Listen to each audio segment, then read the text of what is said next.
Former Philadelphia Mayor Michael Nutter, good to see you, sir, and thanks so much for joining this conversation. Such an important perspective that you bring to this. Well, Brian, thank you. Thanks for having me on. You know, I think you would agree, sir, that the sad thing is that none of these issues are new. And that alone is what makes the rage so real and the frustration so deep. You dealt with this stuff when you were the mayor of Philadelphia. But you would also agree that this moment just feels different. And I wonder why you think that is. Why this moment? Why now? Well, Brian, as you mentioned, I mean, not only have I dealt with many of these things during my time as mayor or member of city council, to be brutally honest, I've been dealing with many of these things my entire life. And so many of us have been as Black people in Philadelphia, in America. I think the closest any of us, in recollection, there have certainly been demonstrations, and there have been, civil unrest, public disturbances, marches, certainly, some property damage and the like. You go back to Rodney King in 1992, but certainly 1968, comes to mind. I mean, I was, 10 turning 11, but I was paying attention to what was going on. I think part of the difference here is there's so many young people, again, have taken to the streets, and the diversity. It's not just Black people, it's not just Latinos, but a lot of young white people and their parents, and some, might be their grandparents as well. And so that is really what's needed. I mean, Black people cannot solve many of the societal ills of America by ourselves. And it really will take partnerships. And in many instances, the gains that we have made as a society have usually come when we've worked together. But going back to your original point, yes, time after time after time after time, death after death after death, outcry after outcry, Black people in America have been requesting, asking for, demanding some change in our society. And I'm hopeful, because I'm an eternal optimist, I'm hopeful that this time it will be different. But it will really take some straight talk, some compromise on both sides, but people really understanding. And I think white people really understanding that African Americans, Black people in America, want to live productive, safe, enduring lives. And in every measure in American society, of any category of good things, Black people are usually last. And in every category of bad things, Black people are usually first. And folks are just tired, Brian, of the abuse. People want to be safe. There are some great police officers, certainly, in Philadelphia, and there are great citizens. People want to be safe, but they don't want to be abused at the same time. And therein lies the rub, and there is where change really has to happen. And then, we've got housing and healthcare, incarceration, and half a dozen, 50 other societal issues. But you have to start somewhere, and I'm hopeful that the dialogue continues, and that people are having real talk, not just comfortable talk, but real talk, which sometimes is uncomfortable. But we need to have those conversations, and then action, which is really the only thing that matters. A lot of us are having those uncomfortable conversations right now, and I think being very introspective. I can say that as a young white man, and you could say that as an African American man, and we're all looking within ourselves to find out to what extent have we been part of the problem, and in what ways can we be part of the solution. And recognizing that this is not simply a policing issue, that this is pervasive throughout society, but the focus is so much on policing right now. And so if I can ask you to be frank, when it comes to policing, what principally do you think is the problem here? Well, I've been thinking about this after you all were in touch and thinking about this kind of interview. And I think, I have not been on 6ABC in a long, long time because I'm in the post-mayoral life and just going on about my business. I work with a lot of mayors across the country. But it might start with that word, Brian. Policing, as I think about it more, policing sounds like something that is done to you.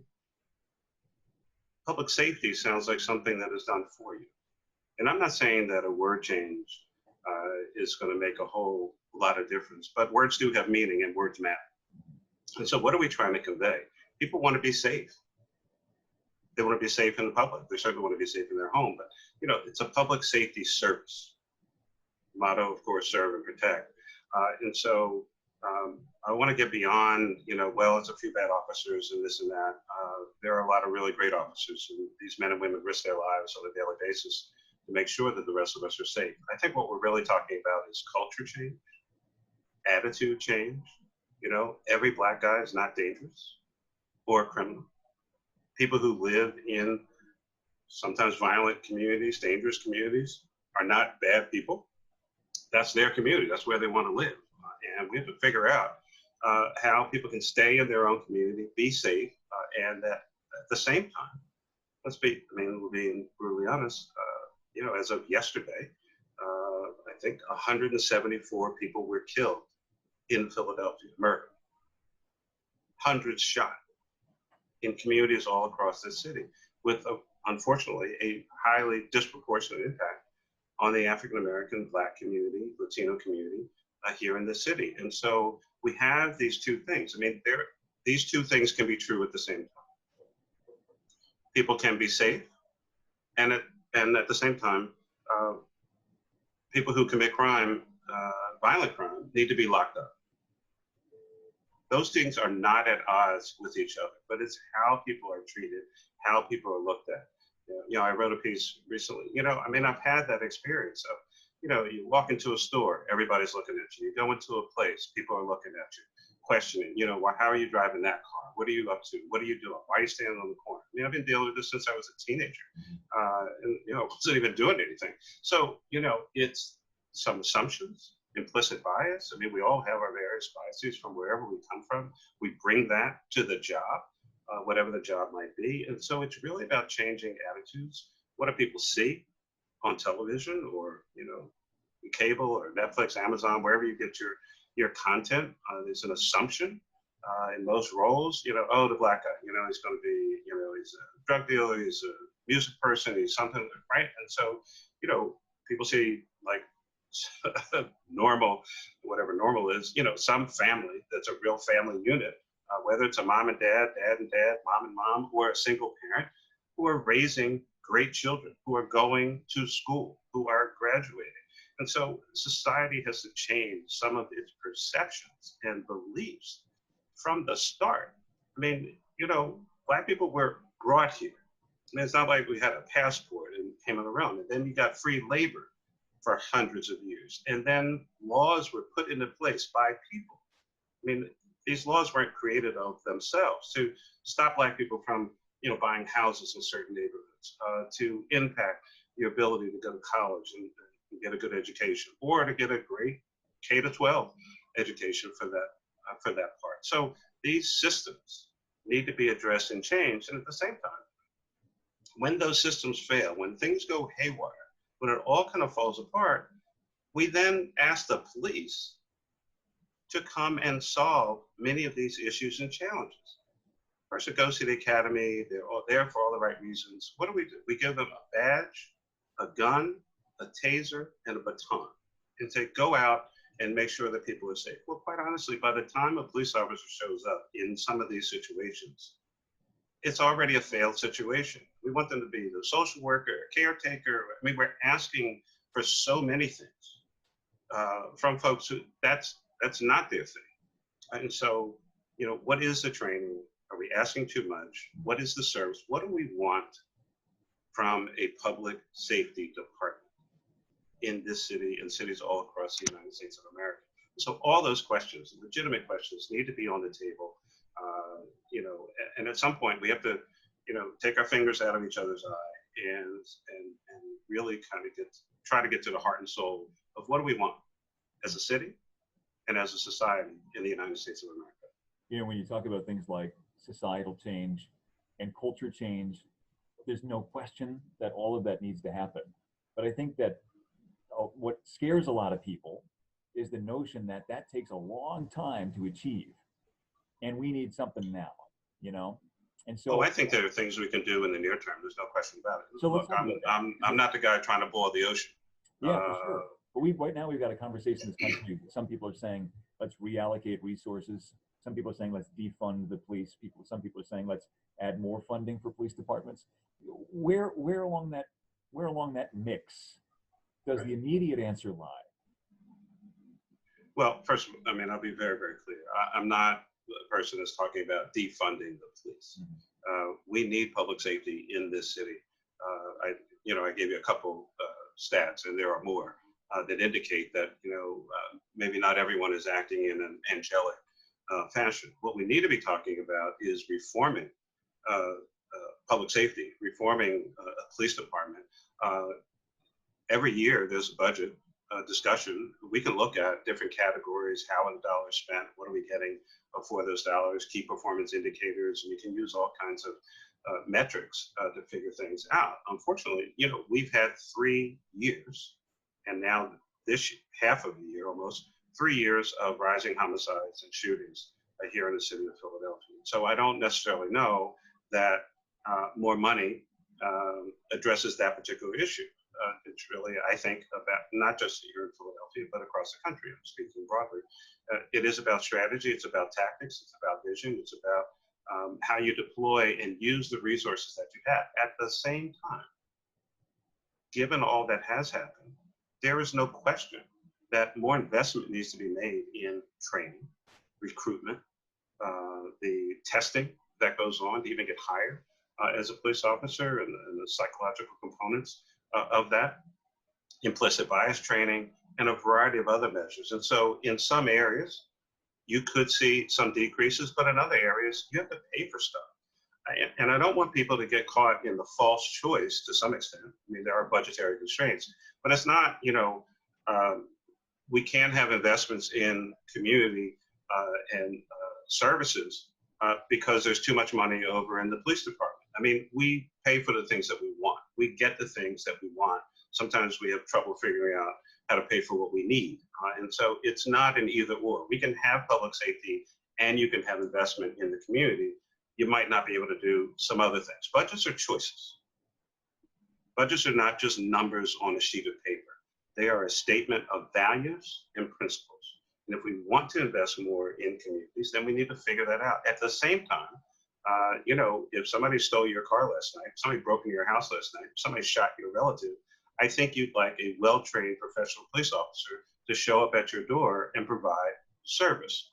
And so I don't look at it as an either-or kind of choice, but we're in a moment where some very tough decisions do need to be made about how we spend the limited resources that this city and cities across America have. But lastly, I would say, in the midst of a pandemic, and now going on, I think, about 90 days since March 13th, it is an abdication of responsibility by the federal government for all the bills that they have passed to have taken that pause about a month ago now, almost, taken a pause on whether or not to provide funding for cities and states, like they did for businesses, like they did for PPP, like they did for unemployment insurance. Every city and virtually every state in America, because businesses had to shut down, because people could not pay their taxes, because people were not working, cities are suffering financially. None of them created the worldwide pandemic. It is not their fault. Just like the federal government stepped up in these other programs, cities and states need funding as well, which they could then also put to the kinds of programs that people want and that we need. Let me finally ask you this, and I know that you're not the current mayor, but you have said we're in a moment here, right? And that you've got the ear of mayors across America, given your experience here in Philadelphia. When you talk to them on the phone, what's your advice to them? Because we've seen so many of these moments flame out, sadly. But this one has lasted longer. How do we keep that spark lit? And what's your advice to them to make sure we marshal this moment so we can affect the very kinds of changes that you've so eloquently detailed here today? First, be honest, be intentional, bring people together, constant communication. This is the moment. And whether people are marching in the streets or not, do not lose a sense of where this country wants to go. People should not have to be in the streets morning, noon, and night, every day, after day, week after week, in order to effectuate the kind of change that is just appropriate. And so take that public sentiment, bring people together, lay out your own vision and plans, and also, be honest. Be honest, I guess, within yourself, and strong enough within yourself that if all of us, as the great philosopher Mike Tyson once said, everybody's got a plan until you get punched in the face.